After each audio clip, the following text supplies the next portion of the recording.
En aquel tiempo Jesús se fue a la otra orilla del mar de Galilea o de Tiberíades. Lo seguía mucha gente porque habían visto los signos que hacía con los enfermos. Subió Jesús entonces a la montaña y se sentó allí con sus discípulos.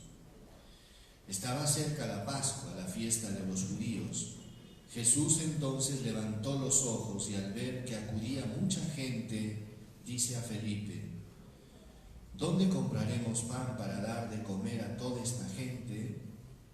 Lo decía para ponerlo a prueba, pues bien sabía él lo que iba a hacer.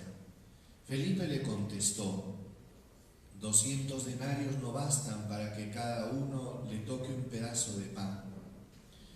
Uno de sus discípulos, Andrés, el hermano de Simón Pedro, le dice: aquí hay un muchacho que tiene 5 panes de cebada y 2 peces. Pero, ¿qué es eso para tantos? Jesús dijo: digan a la gente que se siente. Había mucha hierba en aquel sitio. Se sentaron, solo los hombres eran unos 5,000. Jesús tomó los panes, dijo la acción de gracias y los repartió a los que estaban sentados. Hizo lo mismo con el pescado y les dio todo lo que quisieron. Cuando se saciaron, dice a sus discípulos: recojan los pedazos que han sobrado, que nada se desperdicie. Los recogieron y hallaron 12 canastas con los pedazos que sobraron de los 5 panes de cebada. La gente entonces, al ver la señal milagrosa que habían hecho, decía: este sí que es el profeta que tenía que venir al mundo. Jesús entonces, sabiendo que iban a llevárselo para proclamarlo rey, se retiró otra vez a la montaña, él solo. Palabra del Señor.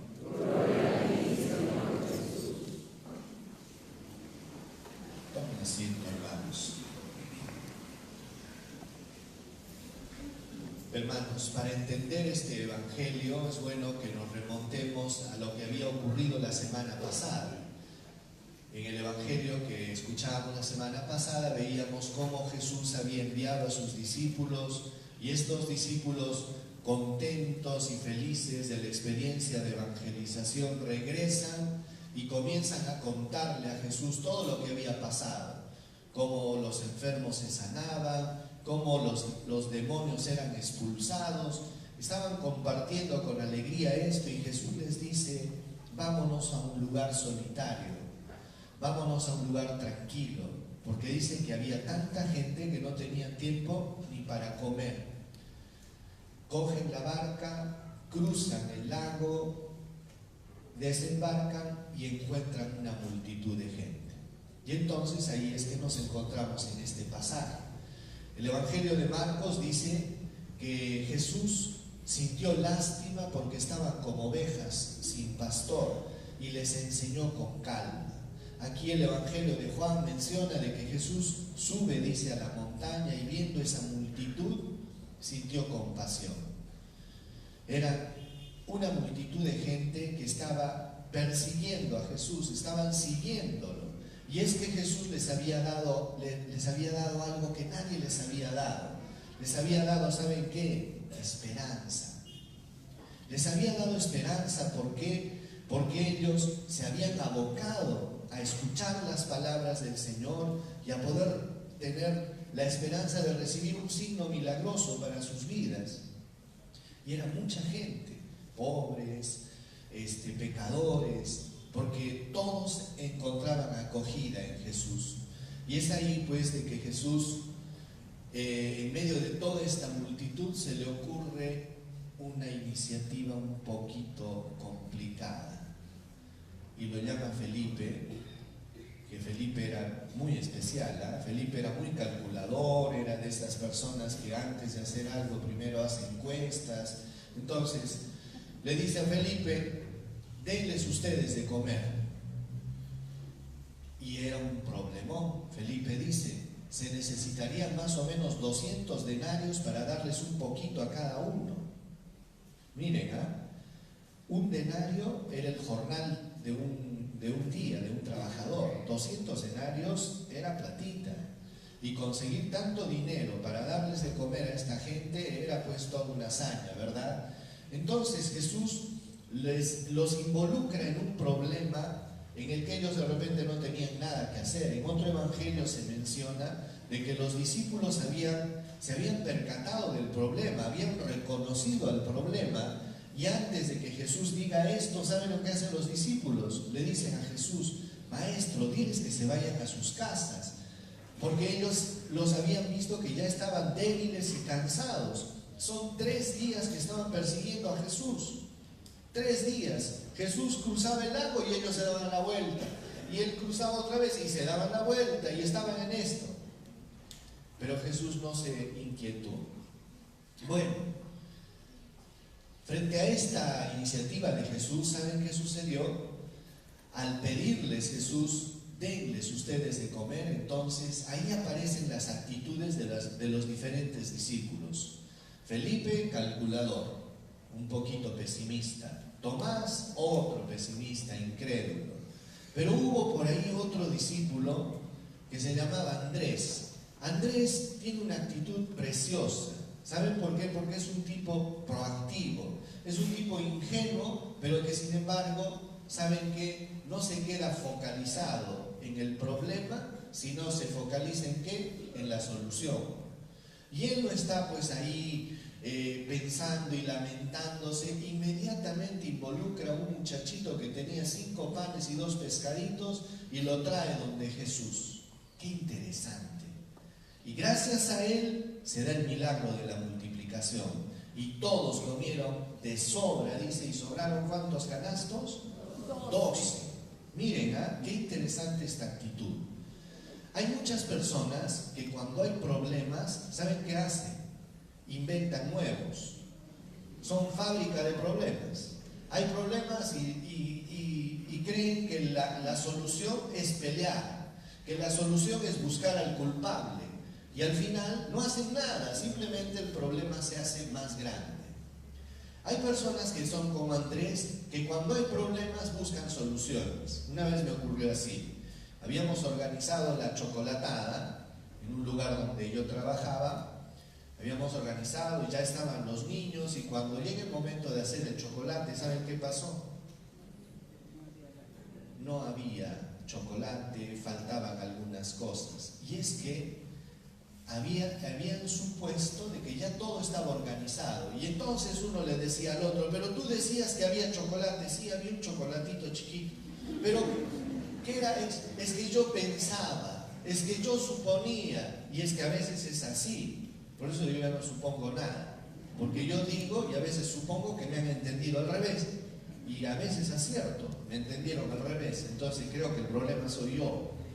Bueno, la cosa es que había una bronca ahí, que uno decía que tú dijiste, que tú habías dicho, que no traías, que sí traías, y nadie hacía el chocolate, y no se hacía nada, y aparece un hermanito, sale, se da la vuelta por el supermercado, entra a su casa, coge y soluciona el problema. Esa es la gente que necesitamos, ¿verdad? Esa es la gente proactiva. Hay gente proactiva y hay gente reactiva en el mundo. Hay gente que solo vive reaccionando frente a los problemas, y hay gente que va más allá de eso. Gente que es capaz de influir, gente que es capaz de ir más allá del pesimismo. Por ejemplo, ahorita estamos viviendo situaciones complicadas en nuestro país, ¿verdad? ¿Por qué? Porque salieron los audios. Porque si no hubieran salido, la cosa seguía igual como ha estado hace tantos años. Sin embargo, esto provoca pues diferentes reacciones en la gente. Yo veo que muchas personas, por ejemplo, están desanimadas, no solo indignadas, sino desanimadas, y como que estamos nadando en medio de un mar de corrupción y ya no se puede hacer nada. Esa es una reacción muy pesimista, hermanos, porque yo estoy convencido de que sí hay gente buena, como ustedes, por ejemplo. Claro que hay gente buena, hay gente honesta. Yo me he encontrado, por ejemplo, con doctores que es para sacarse el sombrero, la capacidad humana, la empatía con el paciente, cómo tratan a la viejita como si fuera su mamá, y uno dice: wow, hay gente que vale oro. y aunque no le paguen igualito. Entonces nos encontramos con personas pues que son para quitarse el sombrero, y he encontrado también yo abogados que son de primera, jueces y otros profesionales. Ciertamente los hay. ¿Por qué? Porque no podemos caer nosotros en la generalización. ¿Saben qué, hermanos? La generalización es injusta y es el arma de los ignorantes. La generalización no es algo que vale la pena. ¿Cómo es posible que yo voy a decir todos son así? No es justo, porque en todos los lugares hay gente buena y hay gente mala, hay gente honesta y hay gente deshonesta, ¿o no? No vamos a decir todos los padrecitos son así porque encontraron un sinvergüenza. No es justo, porque hay algunos que son santitos. No vamos a decir todos los estos o todos los de allá son así, asás. Bueno, esto no es justo. Por eso que tenemos que aprender nosotros, hermanos, a mirar la vida y la realidad con otros ojos. Pero vamos un poquito más allá. ¿Y ahora qué hacemos? Nos quedamos con los brazos cruzados, criticando y lamentándonos y ahí atentos en medio del show mediático. ¿Creen que esa va a ser la solución? No es para nada la solución. Habrá que buscar y hacer leyes nuevas. Tampoco, ya nos han demostrado que echa la ley, echa la trampa. Entonces, ¿en qué partirá la solución? Bíblicamente, evangélicamente, el camino que nos propone Jesús es diferente. El cambio no comienza de afuera para adentro, el cambio comienza de ¿cómo? De adentro para afuera. Entonces, es ahí que tenemos que comenzar a pensar que yo soy parte de la solución, ¿o no? Y yo también soy parte del problema, lógico. O por mi pasividad, o por mi pesimismo, o por no involucrarme en la solución. Y a veces nos quedamos así y pensamos, no es mi problema, allá ellos. Y esto es penoso, porque tu indiferencia te hace cómplice. Así es, hermanos. Yo creo que tenemos que tomar decisiones más constructivas. No podemos rendirnos, no podemos quedarnos, no podemos desanimarnos. Y creo que, como dice el Evangelio, ¿no? Como la levadura en medio de la masa, así tiene que ser un cristiano. ¿Qué quiere decir? Influir, irradiar, transmitir. Yo tengo que ser diferente. Si todos son salvajes, si no saludan, yo voy a saludar, no importa. Que digan, ¿qué pasó con esto? No me interesa. Voy a ser un agente de cambio, y voy a ser un agente de cambio a partir de mi persona. Si en tu casa todos actúan de una manera egoísta, no lo hagas tú. Tú sé diferente, de eso se trata. Por eso, hermanos, tenemos que aprender de que tenemos que sembrar nosotros buenas semillas. Tenemos que tener actitudes diferentes y en cada momento de nuestra vida dar nuestros 5 panes y nuestros... ¿Cuántos panes? 5, ¿no? 5 panes y 2 pescaditos. Tenemos que dar nuestros 5 panes y nuestros 2 pescaditos. Y aunque uno dice, ¿pero qué es esto para tanta gente? No me importa. Yo voy a poner lo que a mí me toca, ¿verdad? Lo que a mí me toca. Pero esto comienza en la familia, pues, hermanos. Y es por eso que los valores se tienen que inculcar ahí. Se tienen que inculcar ahí, en la familia. Es ahí donde yo tengo que enseñar a los chicos que no se debe mentir, que tengo que ser honesto, que no puedo hacer trampa en los exámenes. Lógicamente, primero se comienza plagiando y después me compro un profesor. Es que a veces es así. Yo digo, ¿cómo puede ser posible de que caigamos en las manos de un profesional que hizo su carrera comprando notas? Qué pena sería, ¿no? Imagínate, yo no me haría operar por uno así, ¿eh? Mejor me voy al veterinario, lógico, porque qué pena sería. Pero miren, yo quiero decirles una cosa. Para que haya corrupción, se necesitan corruptores. Y para que haya corruptores, se necesitan corruptibles. ¿Verdad? Entonces, ¿cómo hacer para convertirnos en incorruptibles? necesitamos formar valores. Ciertamente, esto es difícil y es algo complicado, ¿no? ¿Por qué? Porque a veces el camino del facilismo siempre es una tentación, siempre es una tentación. Yo les digo, es duro, y yo sé que ustedes que están en el mundo y ahí en el día a día debe ser complicado. Yo lo sentí, yo me acuerdo, les conté una vez, no me acuerdo si les conté, me acuerdo que una vez me encontré $2,100, así, yendo al aeropuerto, botado en una cartera. Y yo dije, ¡qué suerte! Y por otro lado dije, pero soy padrecito. Y ¿saben qué? Revisé los documentos y encontré pues un nombre ahí, hice una búsqueda por internet y gracias a Dios le encontramos a la dueña. Pero yo digo, qué complicado y qué difícil es, porque a veces encontrar a alguien que para mí era fácil porque era padrecito y no podía hacer otra cosa, pero para una persona de a pie, que en el día a día, que tiene necesidades, que tiene problemas, es duro, es difícil. Pero sin embargo ahí es donde marcamos la diferencia.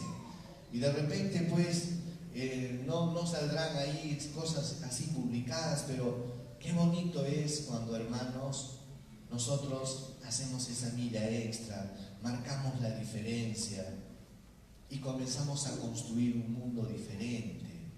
Pero eso depende de nosotros, depende de nosotros. Por eso, amigo, hermano, que me estás escuchando, no te desanimes, no te desanimes. El Perú es grande, precioso. Ustedes son lindos, ¿o no?